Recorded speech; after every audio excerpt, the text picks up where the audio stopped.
हुर बिन यजीद एक शख्स था।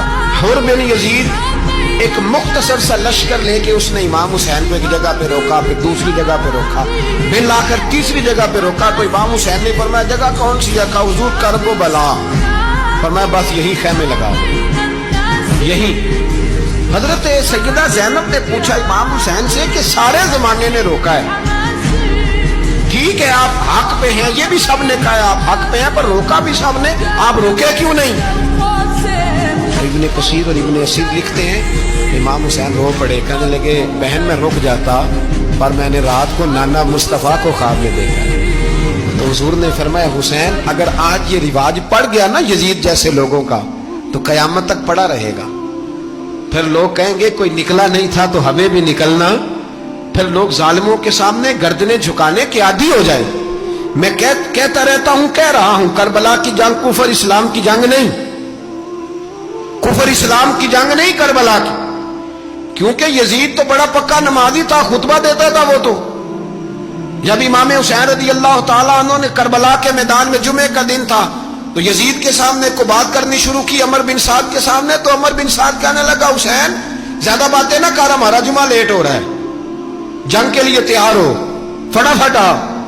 अहले बैत नबुव्वत को कत्ल करेंगे और कत्ल के बाद फिर नमाज पढ़ेंगे और फिर कहेंगे अल्लाहुम्मा सल्ली अला मुहम्मदिन व अला आले मुहम्मद, उसी नमाज में फिर दरूद भी पढ़ेंगे। ये कैसा मर्तबा है, कैसा अंदाज है, दोस्ती कातिल से भी मकतूल से याराना भी। इमाम हुसैन ने कर हुर बिन यजीद इमाम हुसैन से कहने लगा मुझे हुक्म है आपको रोकने का, आप आगे नहीं जा सकते। इमाम साहब ने फरमाया वजह? जमीन अल्लाह की है। उसने कहा आप बैत नहीं कर रहे, यजीद की हालात आपके हक में दुरुस्त नहीं है, आप नहीं जाएंगे। इमाम रोक गए। जोहर की नमाज का वक्त हुआ तो हजरत अली अकबर इमाम हुसैन के बड़े साहिबजादे उन्होंने अजान जोहर पढ़ी तो हुर बिन यजीद के लश्कर ने इमाम हुसैन के पीछे नमाज अदा की। कहा भाई तुम मुकाबले में आए हो, नमाज पीछे पढ़ते हो? कहा हुजूर मुकाबला तो तलवारों से कर रहे हैं पर हमारा दिल तो मानता है ना कि मुस्तफा का नवासा बड़ी शान वाला है। हुर बिन यजीद ने 3 नमाजें लश्कर समेत इमाम हुसैन के पीछे पढ़ी हैं, 3 नमाजें, जोहर असर और मगरिब। फिर इमाम हुसैन के सामने शराइत पेश की कि आपको यहाँ घेर लिया गया है, यहाँ आप बैत करेंगे या आप जंग करेंगे, 2 ही बातें। इमाम हुसैन ने फरमाया नहीं भाई बैत तो मैं नहीं करता, इसके अलावा तुम जो कहते हो मैं करने को तैयार हूं। उसने खत लिखा, उबैदुल्लाह इब्ने ज़ियाद को एक बंदा दौड़ाया पीछे, कूफे चंद मील पे कूफा था। कहा वो नहीं मान रहे, क्या करना है? तो हुसैन इब्ने अली है, मैं ज्यादा देर उन्हें रोक भी नहीं सकता। उन्होंने पैगाम दिया हुर बिन यजीद को कि करना कुछ भी नहीं, उनका पानी बंद कर दो, ब्लैकमेल करो, खाना पानी नहीं मिलेगा, छोटे छोटे बच्चे हैं, खुद ही मान जाएंगे। हजरत इमाम अली मकाम के बारे में हुर के पास जब ये पैगाम आया तो हुर कहने लगा मेरी तबीयत नहीं मानती हुसैन पर पानी बंद करूं, दिल नहीं मानता। जब ये लफ्ज कहे ना दोबारा तो फिर उबैदुल्लाह इब्ने ज़ियाद ने अमर बिन साद को 10,000 आदमी दे के भेजा। का हुर बिन यजीद लचक दिखा रहा है हुसैन के हक में। 3 दिन तक पानी बंद रहा। 9 मुहर्रम को अमर बिन साद ने और लोग बुलाए। शिमर एक बड़ा सख्त आदमी था, संग दिल बदबख्त, जिसने हजरत अली असगर के गले पर तीर मारा था, वो और लश्कर लेके आया।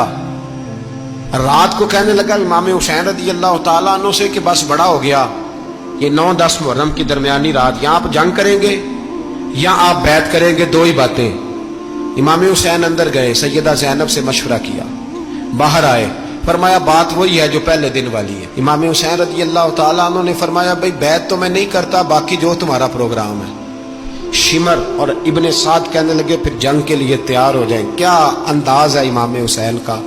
फरमाने लगे कल जंग करूंगा, मुझे पता तो है जंग का नतीजा क्या निकलना है, एक रात मुझे दे दो ताकि मैं खुल के अपने रब की इबादत तो कर लूं।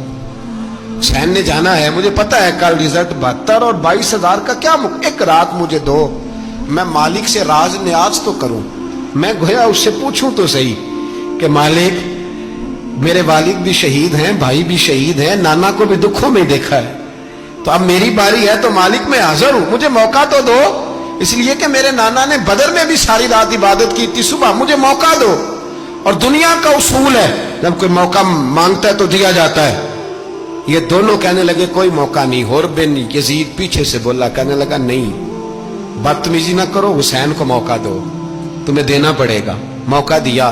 حر بن یزید نے پھر منت کی, کہا حضور آپ مہربانی کرے مان جائیں. فرمایا ماننے والا کھاتا کوئی نہیں. یہ بڑا مشکل. سورج چڑھا, 10 محرم کا دن, جمعے کا وقت.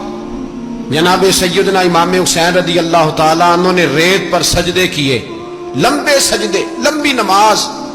سورۃ الشمس کی آیات دوسری رکعت میں پڑھی تو سارا کربلا گونجنے لگا.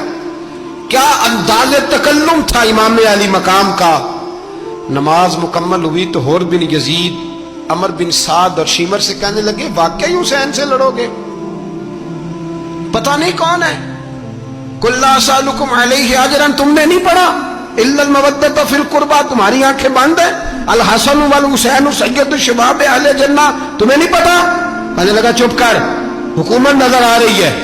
اور بن یزید کہنے لگے پھر میرا بھی فیصلہ سنو, مجھے حکومت نہیں چاہیے, مجھے جنت چاہیے.